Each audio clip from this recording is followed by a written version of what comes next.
Hello friends, I am Deepanshi Sharma. Welcome to my YouTube channel genius Deepanshi and I hope you are doing well. तो आज हम इस pattern को बनाने वाले हैं. इस पैटर्न में आपका रो वाइज पैटर्न बनना है. रो वाइज मीन्स कि आपका रो वाइज आपके अल्फ़ाबेट्स कॉन्स्टेंटली रिपीट कर रहे हैं. तो जब भी आपका रो वाइज कोई भी अल्फ़ाबेट कॉन्स्टेंटली मोड में रिपीट होता है तो वहाँ पे आप अपने आउटर लूप के वेरिएबल को प्रिंट स्टेटमेंट में प्रिंट करते हो. आप यहाँ पे यूज़ करने वाले हो nested for loop. Nested for loop का मीनिंग होता है for loop inside for loop, that is cold nested for loop. तो आप इसमें क्या करोगे, आप इस पैटर्न को बनाने के लिए यूज़ करोगे एस्काई वैल्यू. आप जानते हो आपको फर्स्ट रो में कैपिटल ई 5 टाइम्स प्रिंट करना है. तो कैपिटल ई की एस्काई वैल्यू होती है 69. तो आप यहाँ पे लोअर लिमिट दोगे 69. अपर लिमिट क्या दोगे, आपकी कैपिटल ए तक आपको रो वाइज जाना है डिक्रीमेंट ऑर्डर में. तो कैपिटल ए की स्काई वैल्यू होती है 65. तो आप यहाँ पे अपर लिमिट दोगे 64. तभी आपका लूप 69 से 65 का चलेगा, मतलब 5 टाइम्स चलेगा. और वैल्यू में यहाँ पे आप स्टेप वैल्यू दोगे -1, ताकि आपका फर्स्ट टाइम वैल्यू 69 रहेगी. Next time second time loop चलेगा वैल्यू 68 हो जाएगी, फिर 67, 66 और लास्ट 65.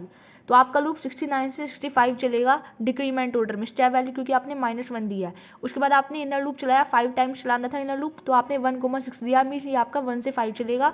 और यहाँ पे आपने प्रिंट स्टेटमेंट में आई को प्रिंट करवाया, लेकिन आपने इसकी टाइप कास्टिंग कर दी. आपने लिखा इसके बाद CHR. CHR का मीनिंग होता है कैरेक्टर. आई की जो भी वैल्यू होगी वो उसको उसका कैरेक्टर टाइप जो है वो पैटर्न में प्रिंट होगा. तो सपोज स्टार्टिंग में आई की वैल्यू 65 है, तो 65 का कैरेक्टर टाइप क्या है, कैपिटल ए. तो इस तरीके से 65 का कैपिटल ए है. और अगर आपका आई की वैल्यू स्टार्ट हो रही है 69 से, तो आपका यहाँ पे जो कैरेक्टर टाइप है वो कैपिटल ई है. तो आपका इसी तरीके से जब जे का लूप 5 टाइम्स चलेगा तो कैपिटल ई फर्स्ट रो में 5 टाइम्स आपका प्रिंट हो जाएगा. और फिर जब नेक्स्ट टाइम आई का लूप चलेगा तो 69 से वैल्यू डिक्रीमेंट होकर हो जाएगी 68, जो कि आपकी स्काई वैल्यू होती है कैरेक्टर डी की. तो जब यहाँ पे सेकेंड टाइम लूप चलेगा तो 5 टाइम्स आपका यहाँ पे प्रिंट हो जाएगा कैपिटल डी. और इसी तरीके से आपका ये पैटर्न बन जाएगा. इस पैटर्न को बनाने का दूसरा मेथड है कि आप आउटर लूप में एज अ स्ट्रिंग ले लो विदाउट रेंज फंक्शन. आप यहाँ पर डायरेक्टली लिखो फॉर आई इन, और स्ट्रिंग को लेने के लिए आप यूज़ करते हो सिंगल कोट्स या डबल कोट्स. तो आपने यहाँ पे डबल कोट्स में ले लिया EDCBA, रिवर्स ऑर्डर में ले लो. जैसे आपको प्रिंट चाहिए वो वाइज वैसे ही आपने ले लिया. और उसके बाद बस आप यहाँ पे प्रिंट करा दो आई को विदाउट टाइप कास्टिंग. आई को प्रिंट करा दो, तब भी आपका यही पैटर्न बन जाएगा. और जे का लूप आपका 5 टाइम ही चलेगा, क्योंकि कॉलम को चलाने के लिए आप यूज़ करते हो इनर लूप को. तो यहाँ पे इनर लूप के साथ आपको कोई भी छेड़खानी नहीं करनी है. तो इस तरीके से आपका ये पैटर्न बन जाएगा रिवर्स ऑर्डर में. तो ये आपका रो वाइज पैटर्न था, तो इसलिए यहाँ पे प्रिंट किया है हमने आउटर लूप के वेरिएबल को आई को.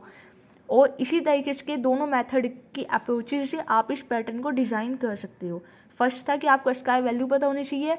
69 होती है कैपिटल ई की और 65 होती है कैपिटल ए की. तो आपने यहाँ पे 69 से 65 का लूप चलाना था, तो आपने लोअर लिमिट 69 ली, अपर लिमिट आपने ली 64, और डिक्रीमेंट ऑर्डर के लिए आपने स्टेप वैल्यू -1 ले ली.